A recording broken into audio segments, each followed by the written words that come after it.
We owe $70 trillion. I understand that, but to walk out a $4 trillion solution, which is basically just a way for the Democrats to avoid dealing with this until 2017. I'm not here to talk about plans to deal with this till 2017. I'm saying we've got a real problem, and I'm tired of Republicans and Democrats who either want Republicans who want to burn the place to the ground, and Democrats, with all due respect, who want to offer a plan that gets it through their end of their second term of their presidency, and then screws me and my kids when it's over. And until we do that, we have to deal with the extraction that is at foot. It is the reason the financial markets are behaving the way they're behaving. That is a mathematical fact. This is not some opinion. This is a mathematical fact.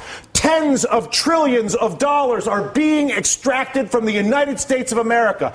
Democrats aren't doing it. Republicans are not doing it. An entire integrated system, financial system, trading system, taxing system that was created by both parties over a period of 2 decades is at work on our entire country right now. And we're sitting here arguing about whether we should do the $4 trillion plan that kicks the can down the road for the president for 2017 or burn the place to the ground, both of which are reckless, irresponsible, and stupid. And the fact of the matter is, until we actually, and I'm sorry to lose my temper, but I tell you what, I've been coming on TV for 3 years doing this. And the fact of the matter is that there's a refusal on both the Democratic and the Republican side of the aisle to acknowledge the mathematical problem, which is that the United States of America is being extracted. It's being extracted through banking, it's being extracted through trade, and it's being extracted through taxation. And there's not a single politician that has stepped forward, Susan, to deal with this. But there's only one right now. The leader of the free world, whether you like it or not, the president of the United States is arguably one of the most powerful individuals we have out there. But and Susan, he's our what you're president. saying is exactly the point that Dylan is making. It's not about one guy. It's about all of them. No, I actually disagree. I think Dylan's saying it isn't about one guy. It is about one guy. What would you like him to do? I would like him to go to the people of the United States of America and say, people of the United States of America, your Congress is bought. Your Congress is incapable of making legislation on health care, banking, trade, or taxes, because if they do it, they will lose their political funding, and they won't do it. But I'm the president of the United States, and I won't have a country that is run by a bought Congress. So I'm not going to work with a bought Congress and try to be Mr. Big Guy. I'm working with the bought Congress.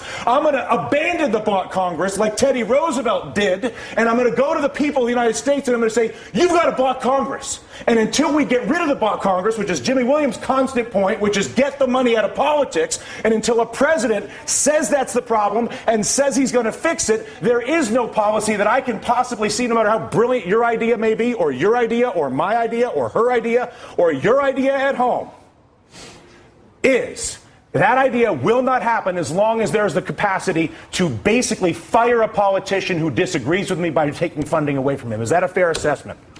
Money in politics is the root of all political evil. It is corruption at its worst.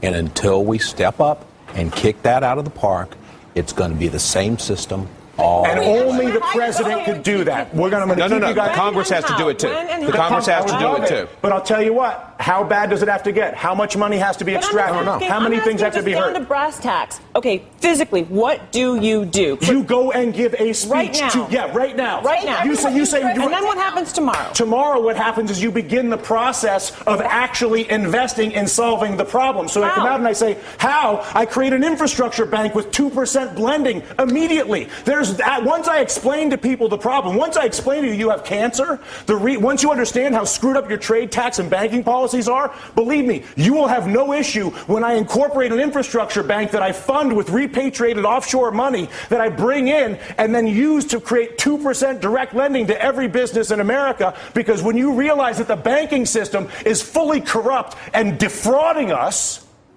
and I come out and say that, which is what I want my president to do, that at that exact moment I say, you know what, we got a screwed up situation here, people. You all know it, and now what? I'm going to admit it. And as a result, not only have I admitted it, but we're going to begin the process of solving it like grown-ups. They did it in World War II. They did it after the Civil War. They did it in Latin America with the Brady bonds. We are not seeing it happen now. The panel stays a little more emotional than I anticipated getting at work this afternoon, but what am I going to do?